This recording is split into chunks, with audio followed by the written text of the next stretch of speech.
ಅರಸು ವಿಚಾರ ಸಿರಿಯು ಶೃಂಗಾರ ಸ್ಥಿರವಲ್ಲ ಮಾನವ.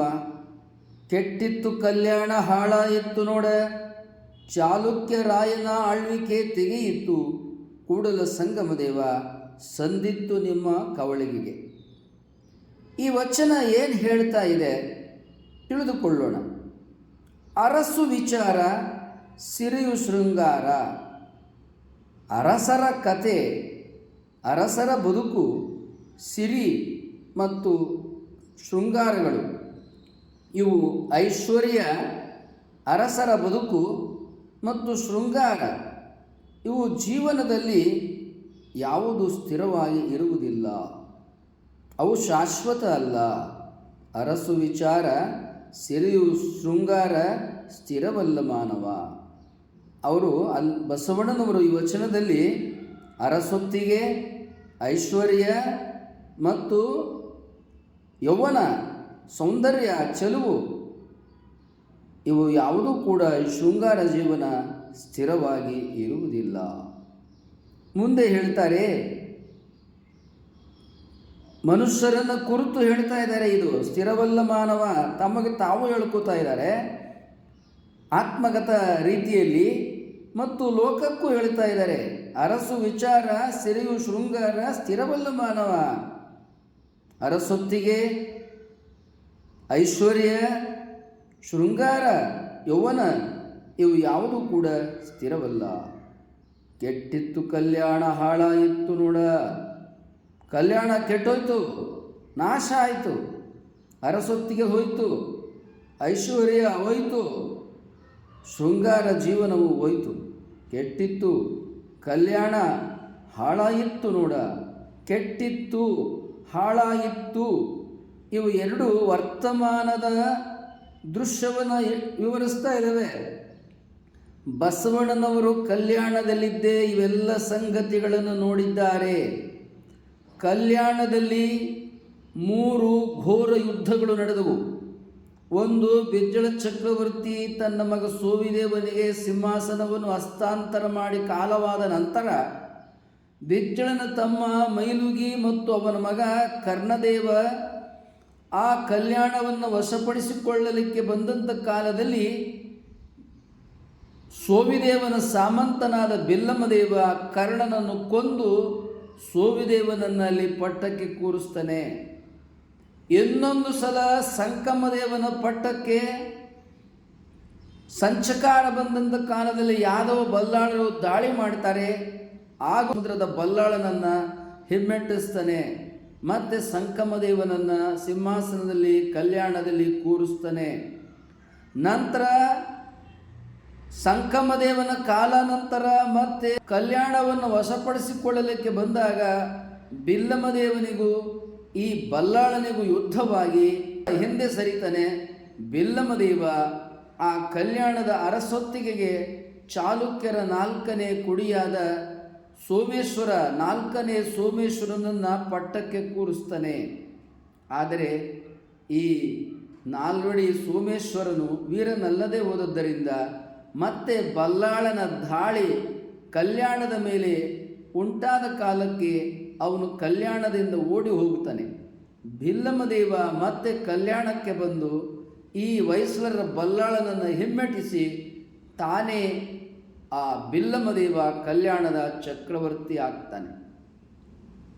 ವೀರರಾದವರಿಗೆ, ಪರಾಕ್ರಮಿ ಆದವರಿಗೆ ವೀರಭೋಜ್ಯ ವಸುಂಧರ ಎನ್ನುವ ಮಾತಿನ ಅನುಸಾರವಾಗಿ ಯಾರ ತೋಳ್ಬಲದಲ್ಲಿ ಶಕ್ತಿ ಶೌರ್ಯ ಇರ್ತದೆಯೋ ಅವರಿಗೆ ಮಾತ್ರ ಸಿಂಹಾಸನ ದೊರಕುತ್ತದೆ ಎಂಬುದನ್ನು ಬಿಲ್ಲಮದೇವ ತನ್ನ ಘೋರವಾದ ಯುದ್ಧದ ಪರಾಕ್ರಮದಲ್ಲಿ ಪ್ರದರ್ಶನ ಮಾಡ್ತಾನೆ.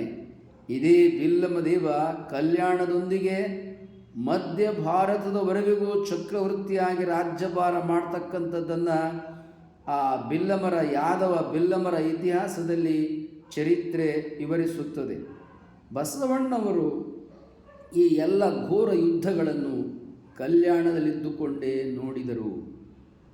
ತಮ್ಮ ಕಣ್ಣಾರೆ ನೋಡಿದ ಯುದ್ಧದಲ್ಲಿ ಕಲಚುರ್ಯರು ಮತ್ತು ಕಲಚುರ್ಯರ ನಡುವೆ, ಕಲಚುರ್ಯರು ಮತ್ತು ಬಲ್ಲಾಳರ ನಡುವೆ, ಚಾಲುಕ್ಯರು ಮತ್ತು ಬಲ್ಲಾಳರ ನಡುವೆ ಸಿಂಹಾಸನಕ್ಕಾಗಿ ಯುದ್ಧ ನಡೆದ ಸಂದರ್ಭದಲ್ಲಿ ಎಲ್ಲ ಸಂದರ್ಭದಲ್ಲಿಯೂ ಕಲ್ಯಾಣವನ್ನು ಸಂರಕ್ಷಣೆ ಮಾಡಿದವನು ಯಾದವರ ಬಿಲ್ಲಮರಾಯ, ಚಾಲುಕ್ಯರ ಕಲಚುರಿಯ ಸಾಮಂತ. ಈ ಬಿಲ್ಲಮದೇವ ಕೊನೆಗೆ ನಾಲ್ವಡಿ ಸೋಮೇಶ್ವರ ಚಾಲುಕ್ಯರ ಕೂಡಿ ಕಲ್ಯಾಣದಿಂದ ಓಡಿ ಹೋದ ಕಾಲಕ್ಕೆ ತಾನೇ ಚಕ್ರವರ್ತಿಯಾಗಿ ಆಳ್ವಿಕೆ ಮಾಡ್ತಾನೆ. ಇದನ್ನೇ ಚಾಲುಕ್ಯರಾಯನ ಆಳ್ವಿಕೆ ತೆಗೆಯಿತು ಸಂದಿತ್ತು ಕೂಡಲ ಸಂಗಮ ದೇವನೆಂಬ ಕವಳಿಗೆಗೆ ಎಂಬುದಾಗಿ ಬಸವಣ್ಣನವರು ಹೇಳುತ್ತಾರೆ. ಚಾಲುಕ್ಯರ ಸಾಮ್ರಾಜ್ಯ ಮುಕ್ತಾಯವಾಯಿತು, ಕಲಚುರಿಯರ ಸಾಮ್ರಾಜ್ಯ ಮುಕ್ತಾಯಗೊಂಡಿತು. ಈಗ ಯಾದವರ ಬಿಲ್ಲಮರಾಯನು ಕಲ್ಯಾಣದ ಚಕ್ರವರ್ತಿಯಾಗಿದ್ದಾನೆ ಎಂಬುದನ್ನು ಬಸವಣ್ಣನವರು ಕಲ್ಯಾಣದಲ್ಲಿದ್ದುಕೊಂಡೇ ನೋಡಿದರು. ಹೀಗೆ ತಮ್ಮ 100 ವರ್ಷದ ಲೋಕಾನುಭವದ ಜೀವನದಲ್ಲಿ ಐಶ್ವರ್ಯ, ಅರಸೊತ್ತಿಗೆ, ಶೃಂಗಾರಗಳು ಹೇಗೆ ತರಗೆಲೆಗಳಂತೆ ಉದುರಿ ಹೋಗುತ್ತವೆ ಎಂಬುದನ್ನು ಬಸವಣ್ಣನವರು ಕಲ್ಯಾಣದಲ್ಲಿದ್ದುಕೊಂಡೇ ನೋಡಿದ್ದಾರೆ. ಬಸವಣ್ಣನವರ ಮಾವಂದಿರಾದ ಸಿದ್ದರಸ ಭಂಡಾರಿ, ಬಲದೇವರಸರು ಅವರೂ ಕೂಡ ಬದುಕಿದ್ದಾರೆ.